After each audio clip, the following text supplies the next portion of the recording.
வாழ்த்தி மகிழ்வோம். அகத்தவம் ஆண்டின் ஒவ்வொரு நாளும் பிப்ரவரி 25 பதிவினை காண உள்ளோம்.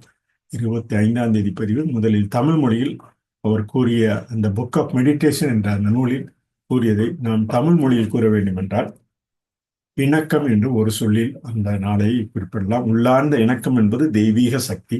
தெய்வீக அன்பின் கொள்கையை எடுத்து அதை பற்றிய முழுமையான புரிதலை அடையும் நோக்கத்துடன் அமைதியாகவும் விடாமுயற்சியுடன் ஒருமுகப்படுத்துங்கள் என கூறலாம்.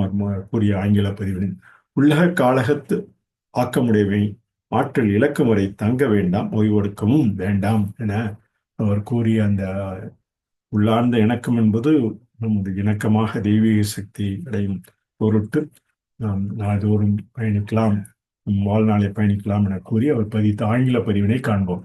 We can say it in English with acrostic word. In single word, we can say harmony. Happy all real moments on to naturally yourself. Inward harmony is spiritual power.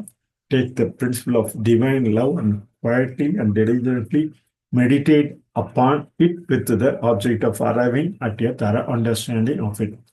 Make no stay, no resting place until the inmost garment of your soul is bereft of restraint.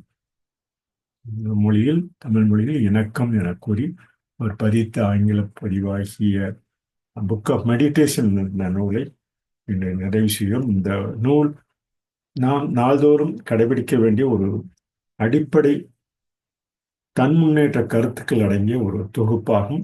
இவை ஆண்டின் ஒவ்வொரு நாளுக்கும் பொருந்தக்கூடியதாக கருதி இவர் பதித்தவற்றை நாள்தோறும் ஜூலை 2024 இன்று வரை பயிகிறோம். இந்த ஜூன் 30 வரை தொடர்ந்து இந்த ஒரு ஆண்டு கணிப்பினில் இந்த பதிவினை மேற்கொள்கிறோம்.